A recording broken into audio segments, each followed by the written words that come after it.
Welcome to Sacred Place Live. I'm Matthew, your host and pastor of Sacred Place, a young church based in Rancho Cucamonga, where we are focused on justice, inclusion, and family.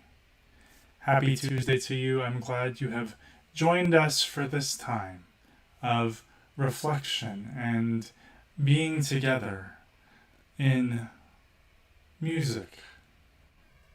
I hope you are finding a moment to rest, to be present and be still.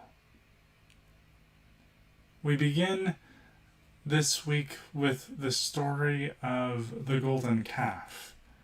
After the Israelites have been freed from Egypt, they find themselves wanting God's presence to be more concrete. We'll read that story in a minute. Let us begin this time now with song.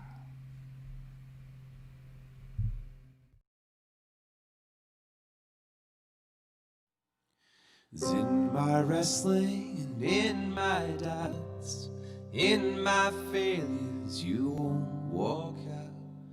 Your great love will lead me through. You are the peace in my troubled sea. Whoa, you are the peace in my troubled sea. In the silence, you won't let go. In the questions, your truth will hold. Your great love will lead me through. You are the peace in my troubled sea. Whoa, you are the peace in my troubled sea.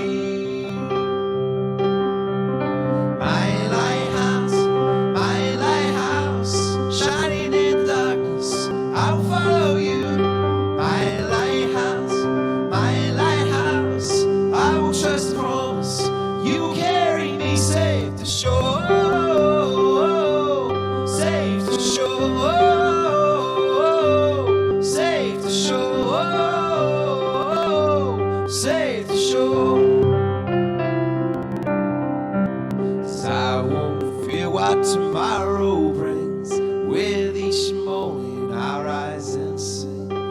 My God's love will lead me through. You are the peace in my troubled sea. Whoa, you are the peace in my troubled sea. My lighthouse, shining in the darkness, now follow you. My lighthouse, now trust the promise. You carry me safe to shore, safe to shore, safe to shore, safe to shore. Fire before us, you're the brightest. You will lead us through the storm. Fire before us, you're the brightest. You will lead us through the storm. Fire before us, you're the brightest. You will lead us through the storm. Hey! Fire before us, you're the brightest. You will lead us through the storm. My lighthouse, shining in darkness, and I will follow you. My lighthouse, and I will trust the promise. You carry me safe to shore.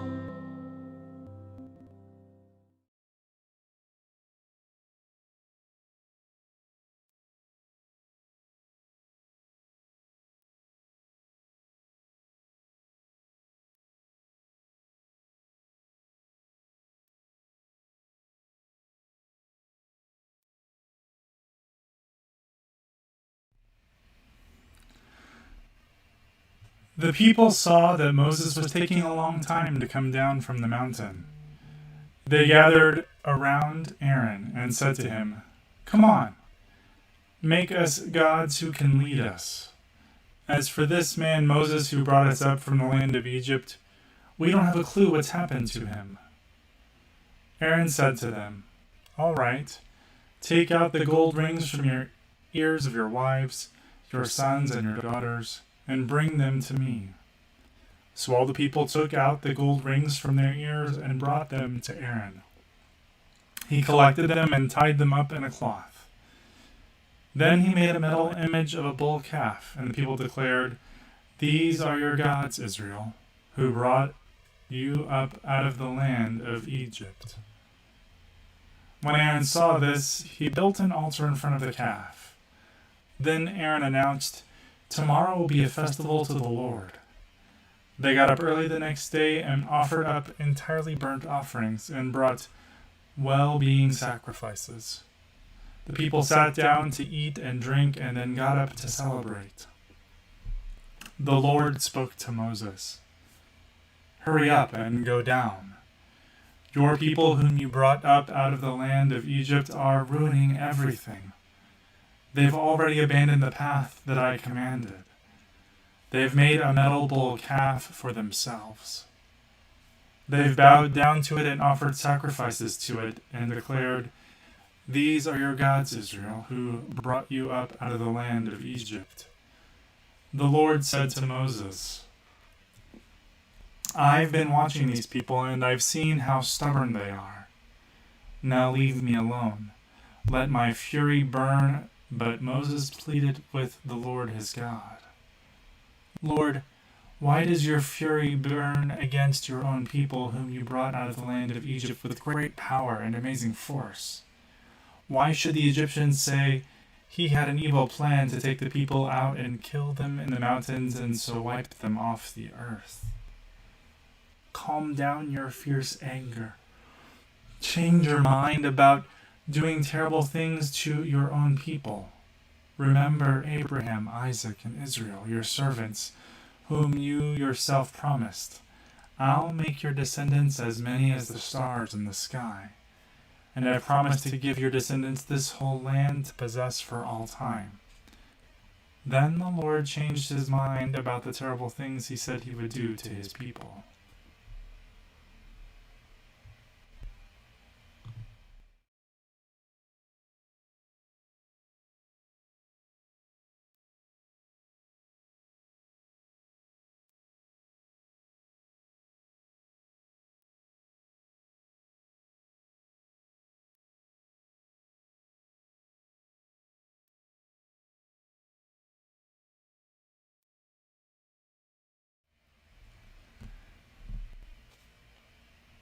So this story is an interesting one, I think. There are a few things that it says, but there are a number of things that it doesn't say.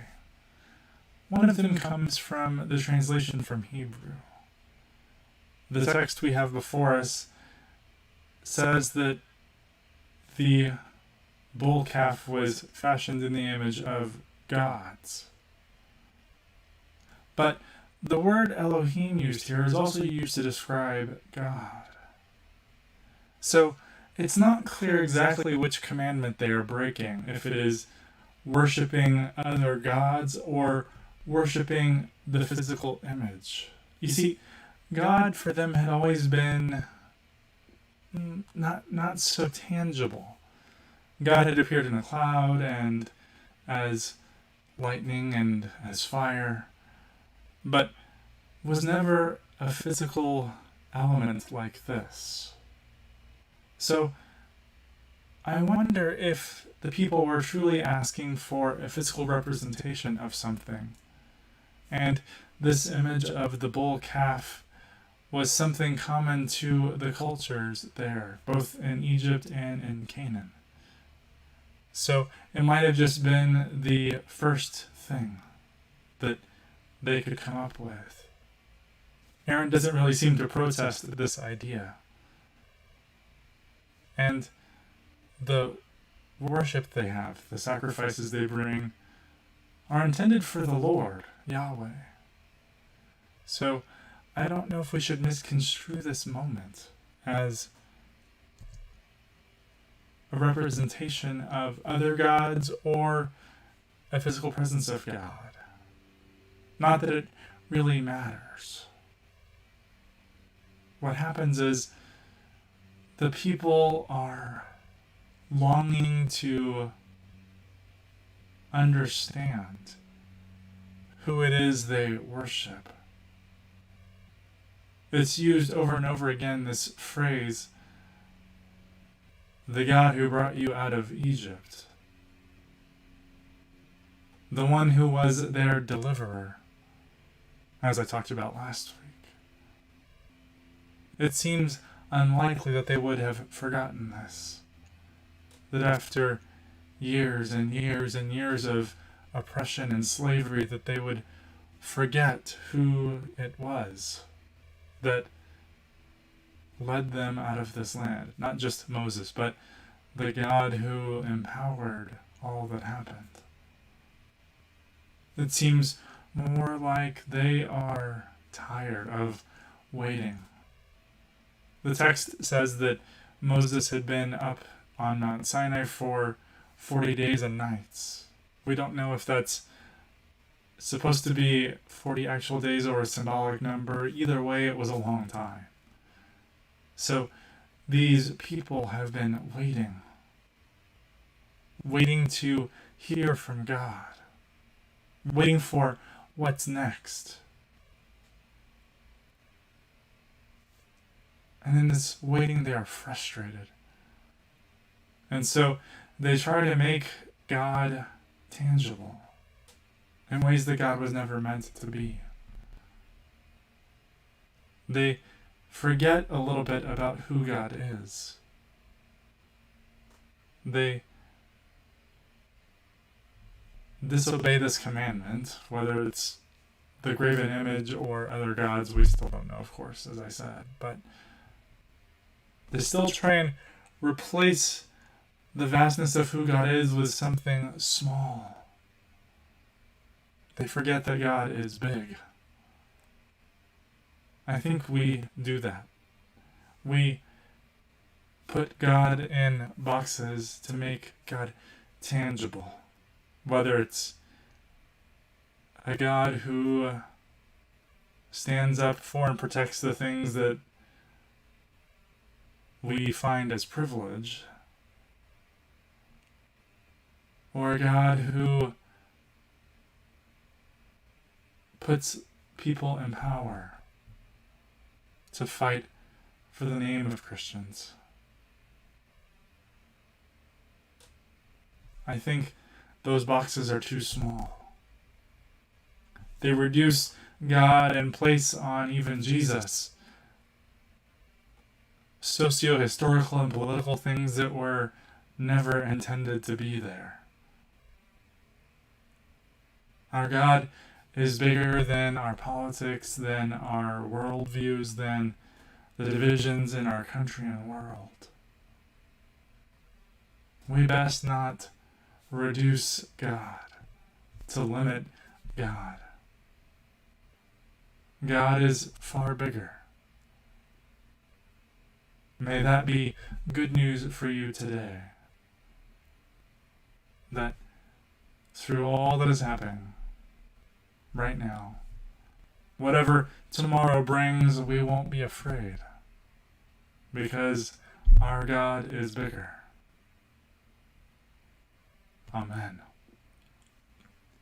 I hope to see you back here Thursday and Friday at 3:30, and on Sunday morning at 10:30 for our family time on Zoom. This is always your sacred place.